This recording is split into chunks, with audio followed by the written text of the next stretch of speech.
Hi, I am here with another NetGalley review. If you didn't know, NetGalley is a site that wants to bring books to readers. So if you're a reviewer, you go and you sign up and you may not get picked to review books. It's really cool because I get a chance to read a lot of books that I normally wouldn't have.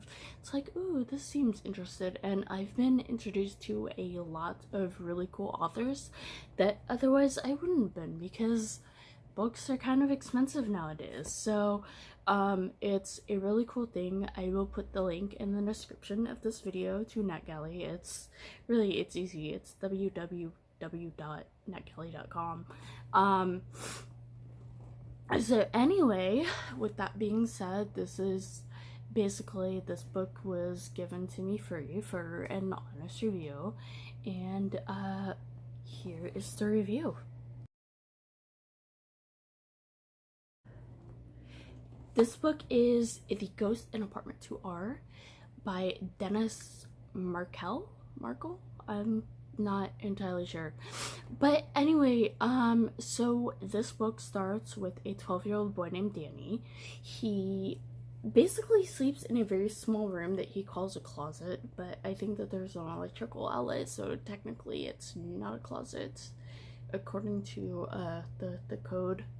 That this is actually a legit thing. If it has an electrical outlet, it's not really considered a closet, so go figure. Anyway, his parents promised him a room, but unfortunately, his brother got accepted into a really good college, and they just don't really have enough money to afford it. And I'm honestly, I'm kind of two minds. Like, if you promise somebody something, then you really should keep it up.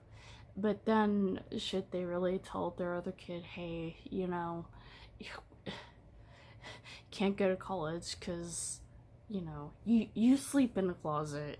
Um, but yeah, it's one of those things where you're reading it as a parent, even though it's a book directed at kids, and you're like, well, you can kind of see the parents' point of view and the kids, like, if you make a promise, keep it. If you're not sure you're gonna be able to make the promise, you know, don't promise, say, well, if this happens, then you get the room.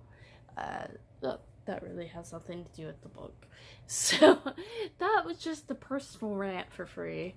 But yeah, so his brother moves out and his parents decide to do a thing. In the book it's called Air Hotel. I think it's just to avoid copyright with the Airbnb, because I'm not sure that's an actual thing. I didn't check. But anyway, so weird things start happening. Like, they try and take pictures of the room and they just don't turn out. There's like another picture and it looks like there's a face in it. They try and upload the ad to the website, the Air Hotel website, and it doesn't work. People try to rent out the room and there's like serious areas, so it's not just in the room. So when people are kind of skeptical about Danny saying, hey, this is possibly supernatural and really weird, it's kind of understandable that they would be like, well, sometimes things just happen. But there's another part that's like, you know, why don't you just humor your kid? Like, what can it hurt? Because obviously there's something going on. Because, like, and again, this is a kid's book, and I'm a parent. So it's like, I'm thinking, well, okay, well, why not humor your kid? Because, I mean, behavior is communication. So, like, if you think your kid's, like, acting weird, like, oh, there's ghosts, there's something going on that needs to be paid attention to, you know, I mean, like, yeah, maybe he's just pissed off that he didn't get the room, but, okay, why not acknowledge his feelings, and that intentionally or not, you did kind of screw your kid over with that, you know?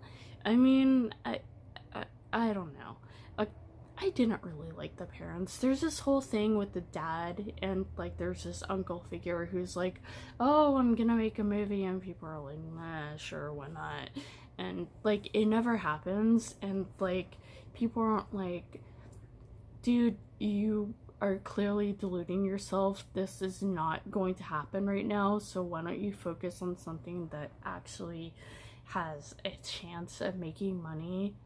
And of course, in the book, it ends up working out in the dad's favor. But okay, anyway, so now this will get into the spoilery bit of the book, because people have said that they don't mind like if I do spoilers just as long as I warn for them, which cool, because like my prior book reviews were like, well, I don't want to spoil it for people. Like, I want people to read the books and not just watch my videos and be like, oh, well, I know what happened.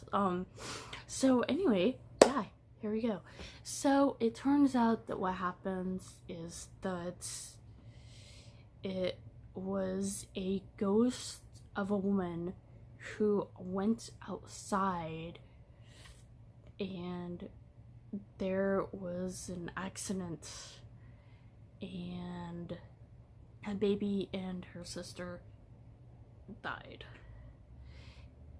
It was and there were a couple parts that were really creepy, like even for me. One of my favorite children's books of all times is Wait Till Helen Comes by Mary Downing Han, and it actually reminded me of that, which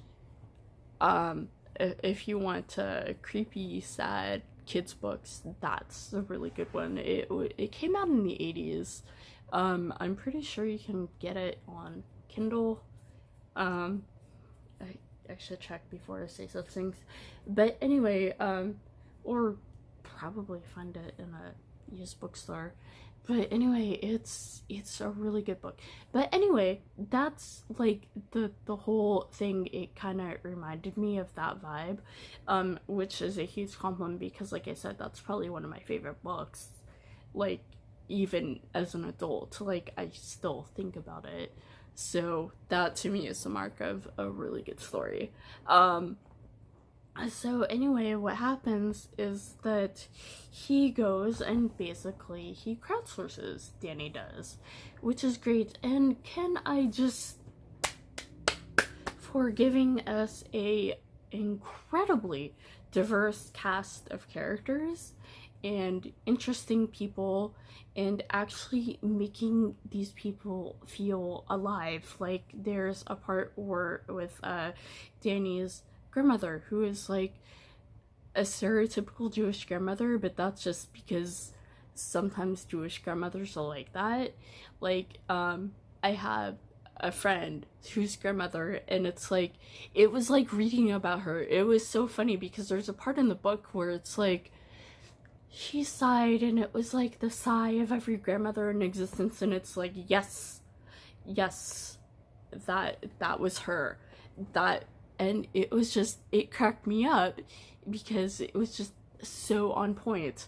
And like there's the Arabic grocery store owner, and like how his daughter dealt with xenophobia at the school, and it's like there were so many great character moments, and it was just he goes to the grandmother, he goes to the store owner, and like they finally get together, and finally the parents listen to the grandmother, and she's like, she tells them what it is. And that I'm gonna say, if I'm not gonna tell you exactly like what she says, but it's just, it got like a great deal of folklore and history, and just like it felt alive to me.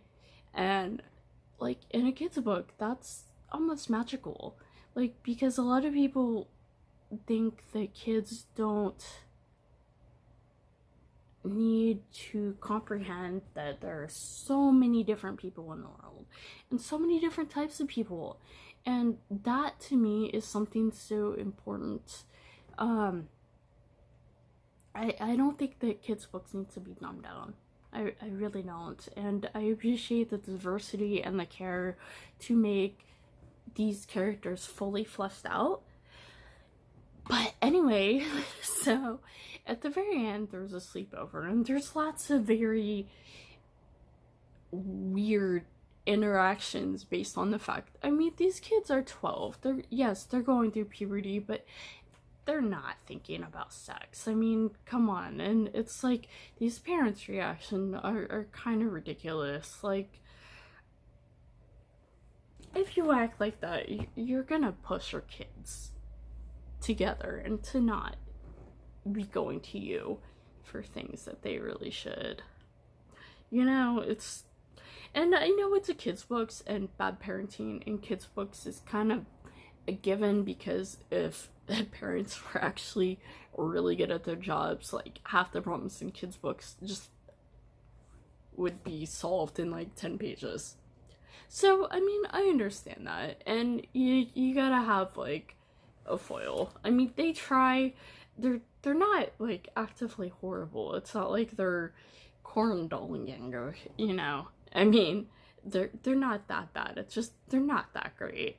So there's a sleepover between two of the characters, which is Nat and Danny, who's the main character. I don't think I mentioned, like, his other friends are Nat and Gus, and Gus is the son of a butcher who doesn't really want to be a butcher.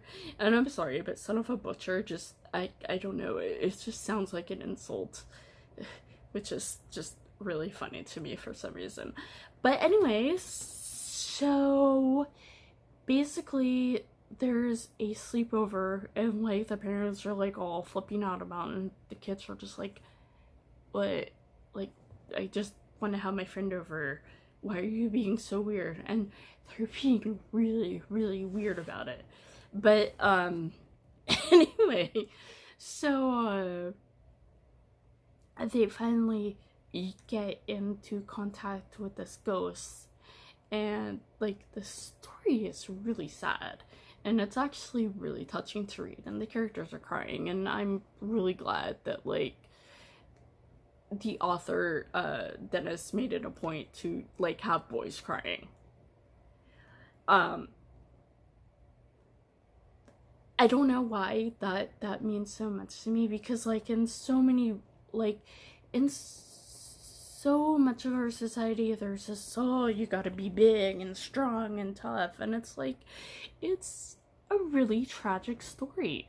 I mean, that's actually something to be really upset about, and the fact that this character is like being really emotional, like, actually, like, I was like, oh, that too is important. It's important to show boys having emotion other than anger and entitlement. It really is. So,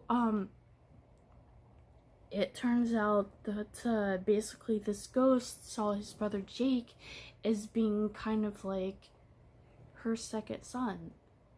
And she was really sad when he left, because there was like no explanation. So she was just kind of left. And it was like, I mean, I kind of feared that that's what was going on, like something like that. Like, well, he's gone, and then suddenly this weirdness happens. So obviously it must have been because of Jake, but it was really an affecting scene, and I really enjoyed it. And at the end, it turns out that the people in the neighborhood got together for a college scholarship, and they decided to do it for Jake. So in the end, Danny got his room, and Jake got the money to go to college, and it's just a very happy ending. And this was a very sweet book, and I really enjoyed it, and I want more kids books like this, you know? I just really excited to see what this author has in store next. Anyway, I hope you enjoyed this very spoilery review, and I hope you go out and I hope you read the book. And if you read the book, I'd like to talk about it with you. I think that would be really cool. So anyway, have a happy day and keep it fruity, and most importantly, be kind.